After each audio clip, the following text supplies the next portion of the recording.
All right, hello everybody. We're back. It's our second episode. That's right. You didn't think we would get to number two, but we got many, many more to come. For those of you who saw episode one, season one, thank you very much for your comments. That's right. It's season one, episode one. Now it's season one, episode two. We indoctrinated people, so now y'all know a little bit about us. So now we will just talk shit and talk about what we talk about. As a reminder, how we set this up is we come to the table with topics. Neither one of us know what we're talking about, right? Correct. That's right. Because that's the randomness of it. But just like any other conversation with your friends and your loved ones, you just sit down and you talk about the issue thing. So let's get into it. What would you like to talk about? What's the first subject you have for today? Let's talk about your thoughts of a strong woman. My thoughts on a strong woman. What does that look like for you? You. Well, we knew that. Many different things. I don't think there's one definition for me. Strong woman looks like my mom, who she wasn't a housewife, but she played the housewife role, but she had 3 degrees, doctorate, took care of myself and my sister. My older sister, we're 3 years apart. Stayed at home until I was in kindergarten, I guess, and then she went back to work. I think that's strong. And of course, back then that was a little bit different. You know, we talked about that, right? Back then, you ain't talk to your man all day, or your woman all day. Mostly your man. You were at home. There was no social media. You couldn't stalk anybody unless you had your kids in the car or something. You had to sit there and either wait by the phone, or you were probably too busy chasing around a bunch of rugrats, and you didn't know where he was. You assumed he was at work doing what he was doing. Till he wasn't. Until he wasn't. But anyway, getting back to the strong woman, so it's that faith that's there. But you know, you look, they had to deal with different things that women have to deal with now. A lot of that is they couldn't spend time thinking about what somebody was doing because they would go crazy. They just had to do what they had to do. Now, because of that, they put up with a lot more stuff, I think. Now we got away with much more than we ever could get away with now. But going back to strong women to finish off, I think it's a lot of things. It's the ability to hold the family together, to be the matriarch of the family. It's the ability to satisfy your partner while also keeping the house together, while also working a job, while also trying to find yourself as you go through that journey of life without putting that burden on your kids or your family. But always being that rock, that foundation for the family, because you were there building that the whole time. Which, with all that being said, and I appreciate that, your insight on that. I think that, and I'm going to talk about women. My subjects are going to be all about us. So I think that it's amazing though. It's amazing how women will hold down the fort. Okay. It's only episode 2. You're not supposed to cry till we get at least halfway in that season. So no, the crazy part is that we hold so much together, and it's just like, okay, yeah. So back in the day, the men would go to work and the women would stay home and bake pies and cook food for the kids and get them off to school and all those things. But in all reality, it's just like, they wear so many hats, and they're the main person in the family that is basically raising the children. Now, I know that in your upbringing, your father was out at work and, your mom was taking care of you guys and so forth and so on. However, I think that back when I was raising children, I didn't have an opportunity to sit home and take care of the kids and not go to work. So we needed both incomes. So I think that it's important that today's society that women get out there and they're like, forget that. I don't want to have kids, or I want to go to work. I want to be independent. And I'm not saying to you that that's not what your mom didn't want to do. I just think back then they had, maybe your mom had an option. My mom didn't have an option. Well, She had to go to work. Well, yeah. And then there are there's such a diverse environment now than there is then, because just like social media and all this information, it opened up so many things to everybody. It also opened the eyes up of women. But you know how I feel. Mhm. You know I That's wrote why I you know I married you. wrote a book under a ghost name. We can talk about that later. We will. But my whole book, for people that don't know, was about how women are women women all over the world are the only species, or humans are the only species that don't follow Mother Nature, right? Mother Nature, the female, is the center of the universe, as it should be for humans too. But we found out very early that our physical strength is no match from the enticement, seduction of a woman, and that we will go crazy. So we know, and there's a reason why. In the United States, still, there hasn't been a female president, and I don't know if there's going to be one. I hope there's one in my lifetime. I thought we would have one by now, but I don't think men can handle if women are in control of the economy and control of themselves, control of their bodies. I mean, think about it. We try to tell a woman what to do. Whether you're pro-choice or pro-life, you shouldn't be able to tell a human what they can legally do with their own body and their own actions. And like I said, we can get into it. We could get into it in this podcast, but every other species, the man is the one who goes around and tries to be pretty and paint themselves up to mate. And the woman gets to sit back. The female gets to sit back and pick who she gets to mate with based on who she's attracted to, who she gets to pick with, and who she's attracted to. And that was happening back in the day with men. I mean, that's why you saw all the powder and the wigs and all that stuff. But somebody said, "Hey, why are we doing this? this, and it's like this is the worst drug. We need to flip the script because we have quote unquote, we got the power, we got the money, we got the physical strength." And quite frankly, I think that's why there's probably abuse because of the perceived strength, the actual physical strength. That's wrong, but that was our way of, knocking you over the head and dragging you back to the cave, and we'll go out and get the food. You just sit here, because we knew if you were out and them endorphins were being smelled by other cavemen, that you might go to another one. And it was like, no, I gotta keep mine wrapped up, knocked over the head, and just having babies while I go get food. So basically, what you're saying to me is that men are just insecure about their women going out and being hunted by another male. I'm not, but yes, because we know I that didn't say you. that's what happened. I mean, it's just like you're not. Look, I don't care if men. Of course, I don't care if men are attracted to you. I don't care if men hit on you. I care about the respect factor. But my thing is, well, I'm not going to be with anybody who I don't think is attractive.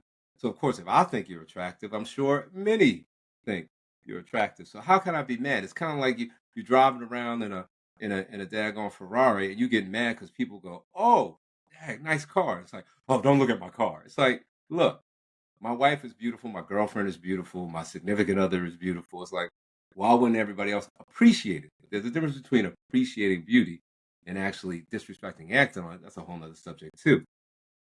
But yeah, um, but that's also if you look at a woman as something that you acquire, like a resource or a painting, something like that. That's not the case. Um, however, if you go back to Mother Nature, and this is a whole nother subject, you talk about monogamy and whether or not that actually is a thing and how it should work. But what do I know? I'm just pontificating. So getting back to strong women, I think what I was trying to get to is that, we wear so many hats as women. So we're not just the mom, we're the nurse, we're the teacher, we're the, taxi cab driver, we're all these things that we sign up for when we become a mom, and thinking that, when we But become, why does it have to be just the mom? so just hear me out. There's a lot of amazing fathers out there. I'm not talking. See, But no, what I'm I'm saying to sure. you is that I'm talking about most women. women, Period. You're not a woman because you're not a mom. no, absolutely. Well, what do you mean? You're not a woman Okay. because you don't have kids. You're a No, woman regardless. So but most women that bear children okay, take the responsibility to be the one that is constantly the one, even if she has to go to work. She has to figure out her schedule. And listen, ladies, if this was not your marriage and this was not how things went for you, God bless you. But for me, what I'm saying to you is that what I see and what I have um, also experienced, it was like I had to make sure that my life was scheduled around my children. My work schedule, thank God that I had my own business and was able to do those things. But making sure that the kids got to practice, got to singing lessons, got to football, all those things. And then where's but you take on that role. you take on that role, but so does the father. Well, what? You take on that role. You get with a partner, and you take on these roles. It's not like these roles are given to you. You come to whatever harmony in your relationship to get there. And if you don't discuss it before you get there, then that's nobody's fault but the couple. Absolutely. So you can't. So if that's what you were looking for, that's probably what you will. And I find. think for me is my advice to young people that have not had children yet. And again, I had children very young, so I didn't know the questions to ask. It was just like, yeah, I want to be a mom. And it really didn't matter who the dad was. It was just like, this is what I wanted to do. I knew that I was going to be a mom no matter what. Then you raise your kids and you get older and you look back and you're like, what the fuck? How do you choose this partner? How do you choose this person to raise children with? Well, then that's the thing about love. When they talk about evenly yoked, right? And I think evenly yoked has a lot to do with evenly yoked through the years, hopefully, of the relationship, and you're growing at the same rate and you're growing at the same pace. That's hard, obviously, because of the high percentage of divorce, but that's hard. And I think it's even harder now because growth rate for humans, I think, because the information age is so much more faster and it's Yes. so much more condensed with all these things that, heck, you don't even know if they're real or not, but you're getting exposed to them, which they didn't get exposed to back in the day. It's like I said, you went to work, you kiss your husband or your wife goodbye, and then you didn't see them for 10 hours or 12 hours or however long if they had a dinner at work or whatever, they were hanging out at work or they went out with friends or you were at, there was always these activities if you had children. Now, if you didn't have children, that's interesting, right? I think that's more like you're seeing now more and more people not having children. And then there's more time for self, but I think it's interesting that there's more time for self. And now you hear more about what? Mental illness, mental health. You didn't hear about mental illness and mental health when people were into their families and their kids. Maybe it wasn't time. Maybe we didn't think about it, but I can't. Well, we didn't discuss it. We might not have discussed it, but I don't think it was something to discuss because you were involved in something that was either taking your mind away from those things or you didn't have time to dwell on if you're happy or not. And I think that that's a product of social media because you think people are happier than you are when they're just putting up a front and everybody's kind of living the same life if you're not just some ridiculous billionaire. Right. Or unfortunately, there's more who are not, more that have not. But in the United States, that whole I'm trying to live my life and what YOLO and all that other stuff and show everybody. I'm not hating against that. I'm not against that. I think you should portray whatever you want to portray. But I think that there's a certain amount of responsibility in portraying that because of what you're putting out there. And I think that also contributes to the high amount of suicides, although there might be a high amount of suicides and a high amount of everything because we just know about it now. It's not like there weren't mass murders back in the day. Yeah. We just didn't know about it because there weren't national and global news agencies. And just like, I don't mean to cut you off. But you did. They're just like there's men that are and women that are out there cheating and getting caught on video cams at a Coldplay concert. I mean, it's just like because of the social media that's out there, people are getting caught doing the things that they wouldn't have got caught before doing. But let's speak about that because women see y'all have a certain advantage like that. That female still works for the company, but the guy does. Yeah, and And I'm not here, but she wasn't married, so he was and he was right. But you know what? She took part in ruining that marriage as well. She knew he was married. Well, and no. I'm not. No, if you're not married and they know you're not married and you decide to get involved, it's like that's on the married person. It is because that woman doesn't owe you anything. But really, it's on the business. The CEO, you can't. The CEO, you cannot do that and expect to keep your job. Yeah. Now, the HR person, you could be like, even though there's a problem in conflict of interest there, but I think there was probably some legality things that probably came into play where they were like, he's not married, it was consensual, not a good look, but that was her supervisor. So that's a different look when it's the one who reports to you. If you go after them, that definitely looks bad on something. Now they'll probably have a little something, and then this will go away, and they'll get their Gwyneth Paltrow commercials and all that stuff that they're doing, and it's cheeky. And then about 6 months from now, we'll hear about her leaving on her own, which means she got a deal and she walked away with some cash in her pocket. That's just my opinion. It's all about perspective.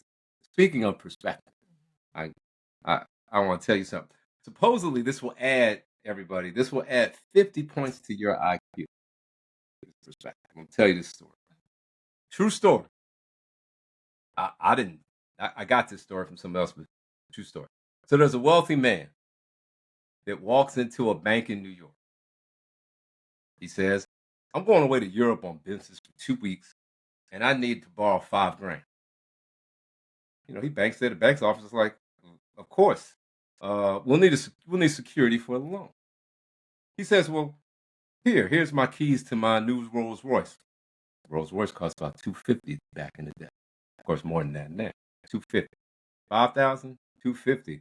The bank office is like, he's shocked, but he agrees because he's like, I'll accept that collateral any day for the loan, right? So after the man leaves, the loan officer, the bank president, and all their colleagues, they're laughing. They're like, what the hell? The guy gave us a Rolls Royce for a $5,000 loan. He's going away. And one of the employees drives the Rolls Royce down into, the underground basement and parks it there. So 2 weeks go by and the gentleman comes back and he repays the $5,000 loan with interest, $15.41. And the loan officer goes, sir, I have to ask you, we're all a little puzzled. You're a multimillionaire. Why would you need a $5,000 loan? And the man looks at him and goes, well, where else in New York City can I park my car for 2 weeks for only $15? It's all about perspective, right? It's a different way of looking at it. I just made y'all 50 points IQ higher, but it's all about perspective. Everything is not what it seems to be. Yeah, it's a good story, right? I thought I shared that with everybody. But I do know my perspective on what's happened last week. If you don't know the WNBA, right? So the WNBA has been getting a lot, of course, of publicity. Caitlin Clark, Angel Reese, even though I think that there are better players, the Paige Buchlers and the other players, or at least as a rookie coming in, I think she'll be better than Caitlin Clark, but that's not the point. So they're having a game, and somebody throws a neon sex toy out on the court. It happens one day. And then the same week it happens again. And they get the people and all that stuff. But it's like, what is that person? What perspective does that person have to think that it was a good idea to throw a dildo out on the court? Immensely disrespectful. You don't see anybody throwing sex dolls, vaginas out on the court at an NBA game. But that, it's still, it kind of goes back to our first conversation about there's just this thing. And it was a man who threw it out there. I think the second time they caught it first. But it's interesting that thing that men have to do to try to denigrate or marginalize females at any cost. At any cost. And it's interesting that it came up along the same time that women are like, look, we need to get paid more for this. Now, I have my own opinion on that. I might not be on the side of that because it's all about, to me, what are you generating? And it's their fault that their collective bargaining agreement that the union negotiated for them sucks based on, men's sports. That's on the subject, but how people think that they could come to an event, although you paid for it, although it's entertainment, but you ain't the entertainment. We ain't paid to see you.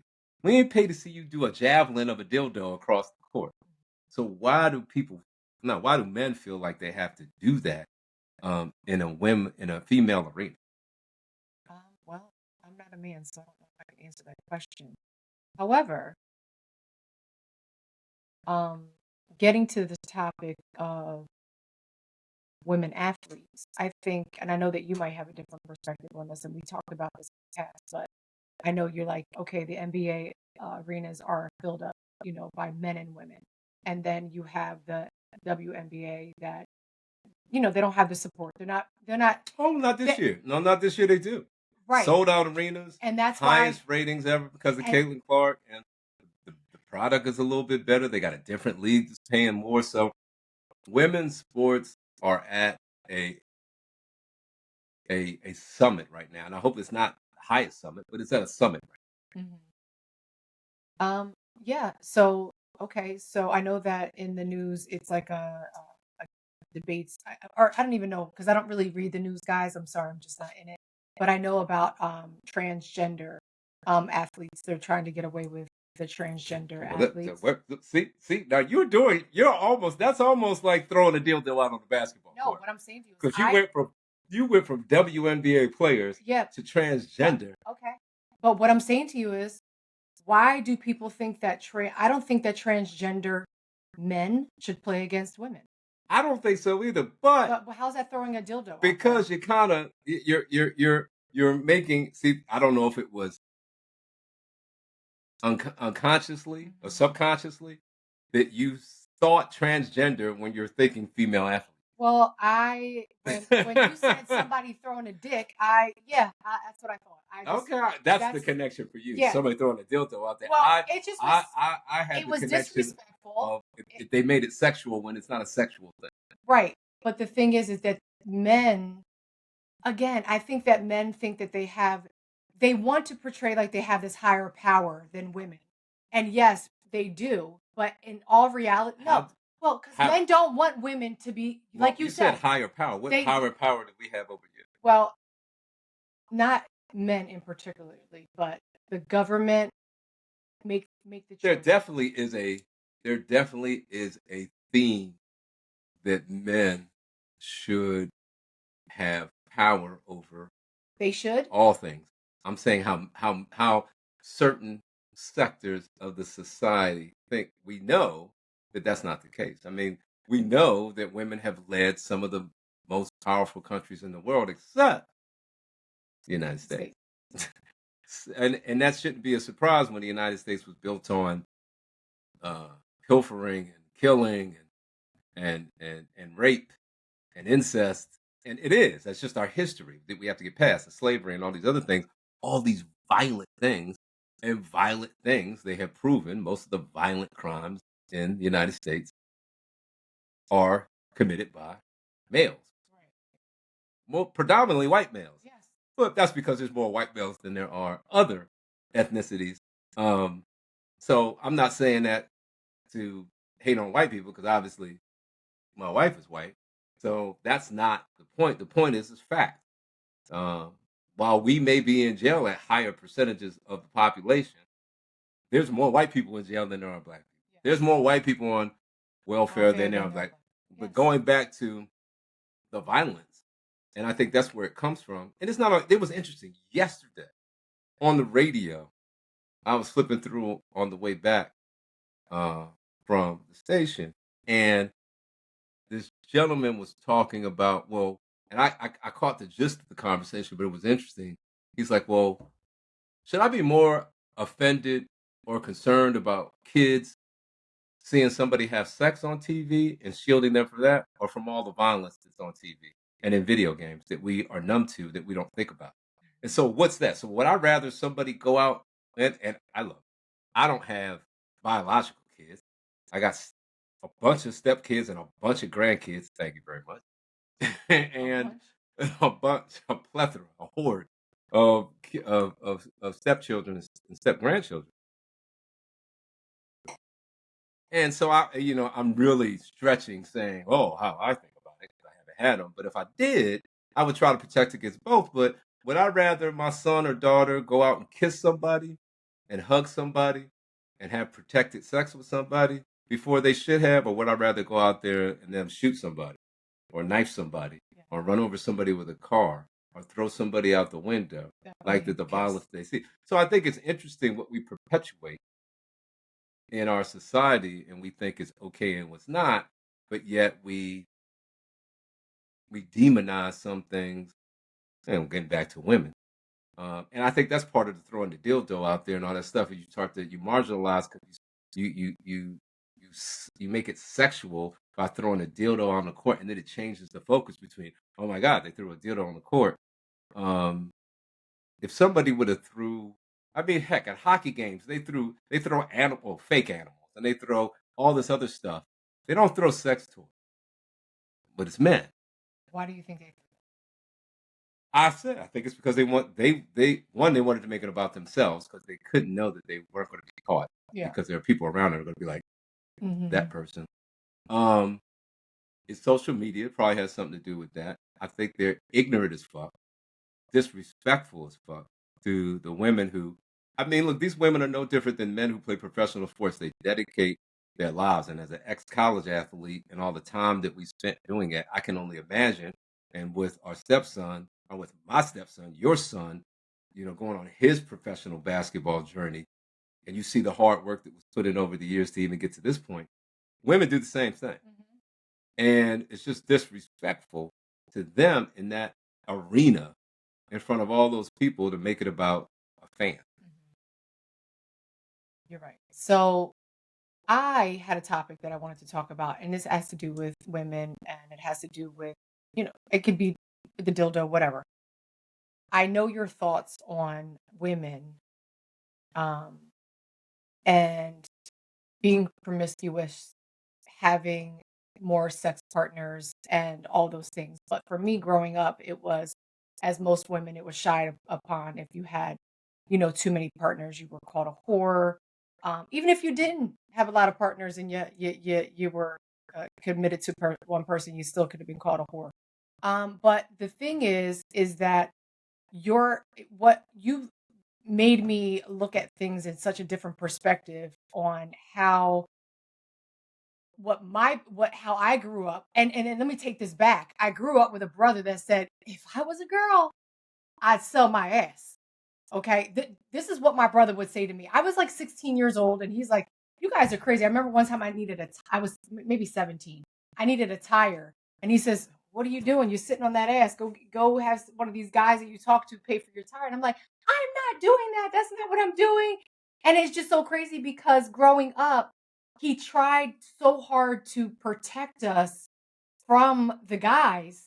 But then as I got older, he's like, what are you doing? Well, that doesn't mean he wasn't trying to protect you. He was just trying to make you realize that you have a certain power, which I talked about a little bit earlier, and Hmm. that's what men are scared of. That's what all the bravado and the machismo. It's like women, and we did this to women Yes. over hundreds of years, Yes. thousands of years. We've made you think that. Yeah. I mean, the human body is no big deal in Europe. Never has been. But in America, it's like, oh, cover up. Well, that's not true. 'Cause if you went to Asian countries too, they were like that as well. However, it's a body. It's a human body. We all have this, we got different plumbing, but we have all the same parts basically. So it's to objectify or demonize the beauty of the physical shape is only to control it. Is only to make it scarce, so it could seem to be more valuable. The same thing we do with minerals. Yeah. Same, we do with other things, right? And we, I mean, that's the best mind fuck we've ever done in the history of the United States is where the mind space that we put women in to think that they're not more powerful than us. It's like life came from, always has, always will come from women. And you don't need us. You may need us to deposit in the sperm bank, but other than that, you don't need us to give life. Other than that, right? That the physical act of sex or intercourse doesn't have to happen for you to have sex. And I think that's one of the scariest things for men. Now, I do agree, even though I don't agree with 99.9% of, well, I shouldn't say that, 99% of what Elon Musk says, I do agree that procreation is the key to civilization. It's also the key to tax base, too. I mean, you need people and you need a community. It's no different like when they always go, hey, strength are in numbers. That's right. I mean, even it down to its irreducible essence, cells do two things down to the atom. They fight to stay alive, and they procreate because procreate is strength. That's what they do. That's why when I'm drinking wine, it's like that wine is a toxin to my system. And believe you drink wine, you put anything into your body, there's going to be certain molecules that attack it because they don't want it messing up the ecosystem that's there, right? So it's no different with civilization or societies. So I get, but it's too bad that we have splintered off into these sectors and that we don't look at ourselves as a total human race and we look at it as that instead of looking at it as white, or black, this ethnicity or that ethnicity. Those cultures I think are important, right? It's just like, living in different cities, they're different, but we're still the same people. There's still that human connection. I think the scary thing, and we're seeing it right now with Gaza and Israel, um, you could say Christianity and Islam. What we're seeing is scary because it's what they believe in is categorically and 180 different than what they believe. We believe in life is worth living and it's great to get the most out of it and live as long as you can. They, to a certain extent, and I'm generalizing this, so excuse me, not to offend anybody on both sides, is that they believe in a beautiful death. Like death, there's honor in death, and death is the greatest accomplishment. I just don't want you taking me with you if I don't believe that, right? Just like if you don't want to go on a great life and you think that that's terrible, all right, I'm not bothering you. But I just think it's interesting that we can't sit down, and it's not this simple. And I don't mean to make a very complex issue simple or simplify it, but why can't people just sit down and talk it out and get things solved in the Middle East? But then again, we can't get things solved in Texas. We can't get things solved in California. So I get it, but I don't get it, and it's a shame because it's all about perception. It's all about that $15.41 parking garage. $15.41. Yeah. Now who was laughing after that? Who was laughing? I said who was laughing after the $15.41 to park my car for 2 weeks in New York City? He was smart. He was very smart. Smart man. So no, but that's what life is all about, right? It's perspective, and can you change your perspective to meet people where they are, so not only you, but they can have a better life. So, and I would love some feedback on this if you have listened to this podcast. Some feedback on how you will raise your daughters and sons as far as sex partners and teaching them. I think it's, and like I said, and the question I think for me is, do you tell your little girls, no, you don't just give your body to anyone? Um, and I'm not saying to you that, oh, just give your body to anybody and just go out there. But if she wants to experience a sexual experience with someone and she's at a mature age, it's her body to make that decision. And again, for me growing up and just thinking, oh, if you had more than 3 partners or you had more than these many partners, it was always embedded that oh, you just can't give yourself to someone because, you'll be labeled as a whore. Hold on. But guess what? The only person that knows on how many people that she slept with is the woman. I didn't need the whole hold on. I'm just saying because you didn't let me finish. How could I not let you finish? I didn't even open my mouth. All I You did was suggest my hand. So, excuse me. okay? Okay. Yeah.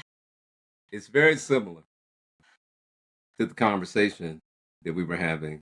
It may have been earlier today or yesterday about transgender people in transition. The thing is, once you're 18, you do whatever you want. But it's the job of parents to shield children from what they don't know, I believe. And they don't know how they feel. They might not even know until they're 18, but 18 is the legal age. You're an adult. Get them there. And then if they want to start chopping off body parts or taking drugs or growing body parts because that's where they are, that's how they feel, that's what they are internally, then let them do that. But at 10, at 12, I do have a problem with that. And I am in no way, shape, far to the right. I'm not any way, shape, far to the left. I'm as moderate. I'm like the Obama, Bill Clinton moderate that there is. And even Bush was a moderate to a certain extent. That there is. And that's, the choice should be with the adult, not with the child. So I do have a problem with allowing children to do that until they're of age. And it's the same thing. Now, women, look, I have always said women are no different than men. We've stigmatized them, um, but it's always interesting to think where the stigmatization, if that's the right word, comes from. It's no different than when uh, homosexuals were stigmatized for HIV, and then it took a Magic Johnson moment for people to try to kind of soften on that, even though they really didn't. But that's when it really started to soften in the heterosexual world, and of course, there started to be actual medications for it that gets you to a point where you couldn't spread it or didn't even know you had it. So that made it easier to deal with too. But where does that stigmatization come from? And it usually comes from the insecurity around something sexual from a male. And that's interesting, right? Because that's the base of power. I mean, you say it's money, but in generalization, we gather all these resources and money to get you and to keep you. Whether it be one of you or 20 of you, but that's what we do, right? You see it in social media, you see it in music, you see it in entertainment, you see it in music, you see stories about it, you see it out in the open. Hell, we're seeing it right now with all the Epstein stuff, right? If you have resources, it can attract women for some reason. Now, I think we made you like that because you should be the attractor, period. But we knew that. We knew that a long time ago, and we knew it was like crack. We can't control our urges around women. And if we let you, we would have been dancing behind you just like bees dance behind the queen bee, just like the peacock has his feathers out, just like turkey. I mean, think about it. Go back to Mother Nature, and that'll tell you everything you need to know about why what happened with humans is that we could think as men, like, wait a minute. We had that reasoning, like, wait a minute. Like, if I don't put my foot in front of my other foot, I'm going to fall down. Okay, I know that. So I have to walk a certain way. And we just started to reason. And that reason got us to, well, how do we not lose power? Because we'll be chasing them all day long. How do we reverse it? And that's what it all came from. The fact that we were the physical, stronger sex. And then whatever you believe about religion, whatever you believe about this, what was it? I think there's 66 books in the Bible that were written over the course of thousands of years. And if you think that they're all continuous, I have to teach you about perspective. But those books were written mostly by men. Now, I love religion for the simple fact that the religion is the foundation of civilization. And I love civilization because civility is what keeps us from not driving on the wrong side of the road or not standing in line appropriately or politely. That's so people can live lives without being threatened in a society. That is wonderful. How we got there, I think, is a very interesting case study um, in brutality, violence, and then what good could come out of it, but all the things that are still there as remnants of that violence. And that's why I always say the thing white people need to understand about black people, among many of things, other than, they, oh, well, I never heard about this. Well, I never heard about Tulsa. I never heard about Lake Rainier.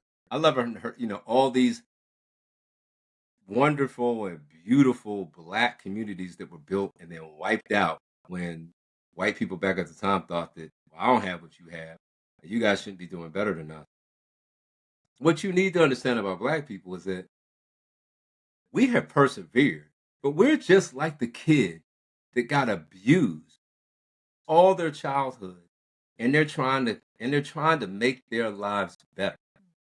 We have no problem believing, oh, this child was abused from the time that they were 2 years old. And they are now, we need to give them all the resources and help. But y'all been abusing black people and other people of color for 400 years. And we asked for 40 acres and a mule, and it's like, oh, you got, yeah, you're going to bring up the black card again, huh? And it's like, no, we ain't bringing up the black card. This is our life. This is in our DNA, right? We're hurt because we discovered science. We discovered math. We discovered all these things that have been plowed over and given away. Edison couldn't make the light bulb without us. You wouldn't have a washing machine. You wouldn't have peanut butter. You wouldn't have a map of DC. You wouldn't have a clock. I can keep on going. And those came from the origin of people of color. And we're not even talking about Egypt. We're not even talking about Africa, where that's where it all came from and it was stolen and taken north. And then why did it have to be stolen? Why couldn't it just be collaborated, borrowed, and give us the credit? So when we talk about that, it's the abuse that's happened in trying to understand our history and what that meant when it's constantly being hidden from us and suppressed. That's what you're seeing. And that information age amplifies the want and the desire to stake our claim, know that, but say, we know who we are. You're going to recognize that. You need to deal with that. If you don't want to deal with that, we don't care. So it's not about, oh, you're racist. We know racism is there. And you've heard me talk about this before. Racism is very idiotic because basically you're saying, I don't like you because you have on red shoes, and I only like people who have on blue shoes. Well, I'm the same as you. All I have is red shoes.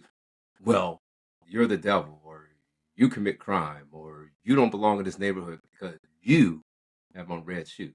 If you said that to somebody, people would think you were categorically idiot. But people do that Yeah. every day. And me being white, and many people think that I'm not, for whatever their reasons are. However, I mean, raising black children and being married to a black man, I can. Oh, it's crazy how I feel like I can relate to both sides, and I know that some black people will say, "How the fuck can you relate to both sides?" Because I'm treated as a black person when I'm with my black family, and and just hear me out. I, You've because seen the I atrocities that can I happen. see how when I am alone or with my white sister, how we are treated. Well, actually, twin, by the way. Yes, twin sister, how we are treated compared to how we are treated when I'm with what if I'm walking into a place with you, it's one thing, but if I'm walking in by myself, it's totally different. And the thing is like I can see just it's almost like, oh, if you're with this black person, you're black. And again, or just mistreated in a way that I'm like, wow, like, and what about the airport time? We were at the airport and we were going to we had a layover leaving somewhere, and we were going to the lounge. I was with you. Yeah, remember? And they were like, "No, you left one lounge. You can't go to the other." And I said, "Hold on, let me take care of this real fast. You just go over there. I'll take care of it because the Karen is about to come out right now." And sure enough, I took care of it, and we went back upstairs to the other lounge, and we got in. They were not going to let us go in. And I'm not saying to you that I got us in because of my Karenness, but if I would have done that without you, it wouldn't have even been an argument. Well, look, I will say this. I'm tired of seeing multiracial couples on commercials. Everybody's not multiracial. Every relationship's not multiracial. I'm gonna tell you that right now. Every couple, I swear, and y'all know what I'm talking about.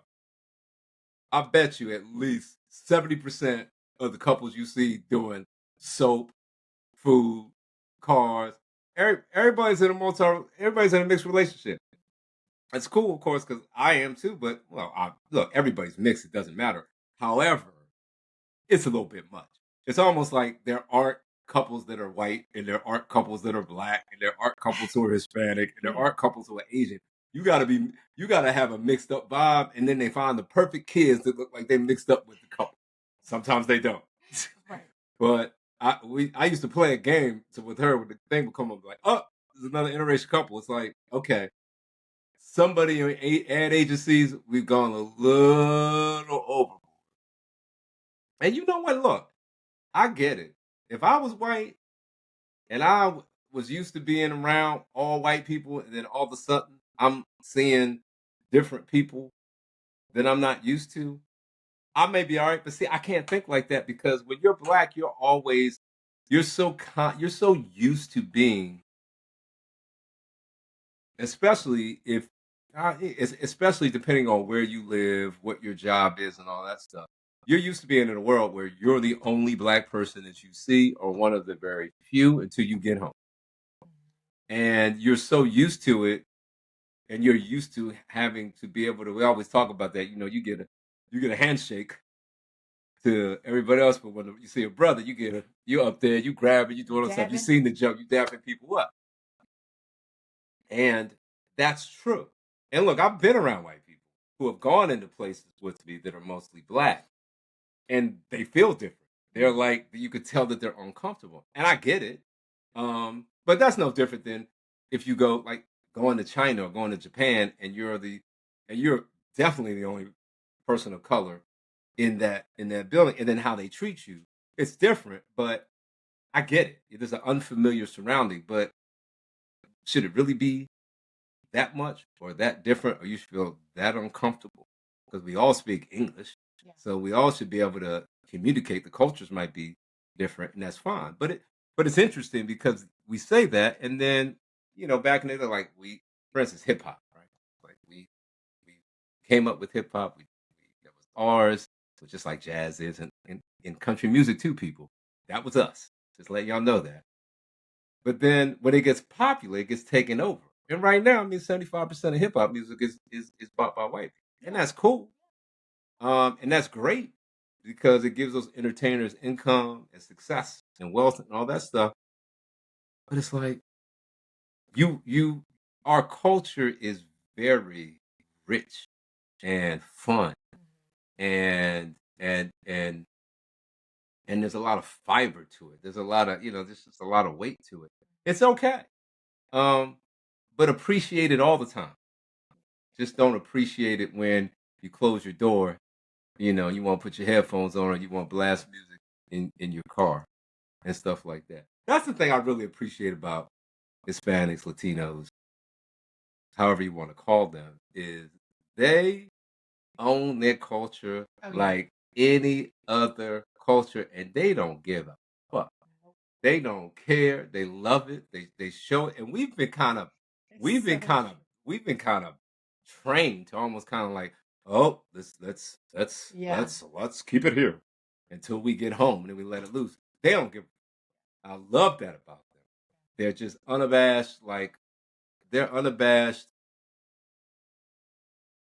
enthusiasm and just joy they feel about their culture. And I'm going to interrupt. So, being a young girl, little girl, I don't even know how old I was, maybe 9. I have no idea. I just know that I all my girlfriends. So I had white girlfriends, Spanish girlfriends, black girlfriends. And there was this one girl, her name was Renee. She lived around the corner from me. And she invited me over to her house. Again, don't listen. All I know is that this song came on and it was from, oh God, what is it called? Love Calm Down. Love, Calm down. Well, I'm gonna tell you this. I grew up in a household where my dad listened to Dolly Parton and Elvis Presley, Charmaine Champagne or something like that. Charmaine Champagne. I don't know, but I'm gonna tell you, I go into this girl's house. Now, mind you, I have girlfriends, Ladisa and Monique, black girls that I grew up with, very, very close to them. Evelyn Champagne. Love Calm Down. Listen, I heard this song. I remember standing in this girl's in her kitchen, and I was like, "What is this?" I'm a little girl. The soul that was in this song, you could not tell me that I was not as down as she was. We were dancing in this kitchen. Well, what was she, black? Yes. Well, where was she? In her house. Thank you. But what I'm saying to you is, Thank I you. never listened to that I type just of music. said when we get home, yeah. I understand what you're saying, but here I am. I already had girlfriends that were black, and I mean, maybe at the time I wasn't going to their house because I was younger, but it's just one of those things. Like, I felt like I always understood black culture, and people, you can say whatever. I mean, you can ask my girlfriends of kindergarten. She'll be here in a few weeks. She's coming to visit me, and I'm going to tell you, me and my sisters, because I have an older sister and a brother, all of the black and Spanish girls were in love with my brother. All the black guys were in love with us. No, I'm just saying. It's interesting because your family had a very interesting ethnic look, although your father was Ukrainian. Yes. Your mother is Irish Italian, right? No, she's German. She's German. Yeah. Pat is Pat. Love Pat. Pat is Pat. Maybe one day we'll have Pat on the show. Right. But you four, three girls, one son, came out looking kind of like something. Like when I first met her and our friends first met Monique, you could not tell me that she wasn't something. Black, Puerto Rican, whatever. And to the point where I made a bet and we made her take a 23andMe. We made her take a 23andMe test, and you were like 98% Ukrainian. 98.99% Ukrainian, and the rest was just like throwing. Yeah. And I was like, whoa, we were wrong. But not really, because those Moors came up from Africa into Southern Europe, and that's what it is. Because, body type, facial structure, all that stuff. That being said, yeah, but you went to their home, and then and like I said, in our home, it's different. Yeah. We could get into many different topics. We're at a good time to stop this episode. We'll get into the next episode. There's so many things to get in to the next episode that we touched on today, and whatever happens between now and Sunday. So what we're going to do is we're going to do Sundays and Wednesdays. That doesn't mean it's going to come out on Sundays and Wednesdays. It's either going to come out Sundays and Wednesdays, and then editing and then getting it out on Monday or Thursday. But we're going to do 2 a week. But we hope. But if they would love to hear us talk or discuss something, please drop that in the notes so we can talk about those things, something that maybe you guys want to hear, or any questions that you have for us. Me and Jamie will be happy to answer those questions. You will be. I might not be. I'm talking about what I want to talk about. My show. It's your show. It's ours. It's half my show. I'm talking about half of what I want to talk about. Okay, but leave your comments. Leave your comments for us. Let us know if it's boring, if we need to... No, don't tell me if it's boring. No, if it's boring, don't listen. If it's boring, don't listen. Well... I don't listen to podcasts that I think are boring, so you don't have to listen to our podcast. They don't, but I want to make it exciting. And this is our second one, so we're still trying to get the hang of it. What's our background? We got our cock riser in the back because it's the cock riser of the show. There'll be more about cock riser. Go to our website, although there's really nothing there yet, but it's there. It's there. Follow us on Twitter. Follow us on Instagram. There's really nothing on Twitter either, but it's there. It's there. So we're just starting this out. We're not taking ourselves that seriously. but we will later. Okay. I'm serious now. Oh, I put my black shirt on. Now why are you matching me? And I have. Do you see my twin sister got me this beautiful little teddy bear necklace for her? That's nice. Well, why don't you and your twin do a podcast? This is our podcast. Maybe we'll have a guest. Yes. We'll have a guest. Yeah. We'll have a guest. So look, thanks to Fit and Trim Weight Loss Clinic. They're our sponsor. They're in North Andover, Massachusetts. Go to the website, www.fat-rx.com. We're nationwide, but we're located in North Andover, and they sponsor us. I say we, but they sponsor us. So make sure you check that out. And if you're trying to get a little slimmer, trying to build some muscle and you're local, come on into the clinic. But if you're trying to get a little slimmer, go on our website, see what we got. I'm saying the jig is up. We own that company too. It's all right. You got to promote what you got to promote what you are. We're looking for other sponsors too. So if you want to, chip in, please do. We'll talk about you and we'll get you up and running on the podcast. But seriously, thanks for listening. We'll see you at episode 3 because remember the magic number is 21. They say if a podcast has 21 episodes, then they're in the top 1%, which I can't believe. People stop that early. That just shows you people give up. I only did one a few years ago. Oh, so well, thanks to you. There you go. Anyway, hey, see you guys on Sunday. Bye-bye.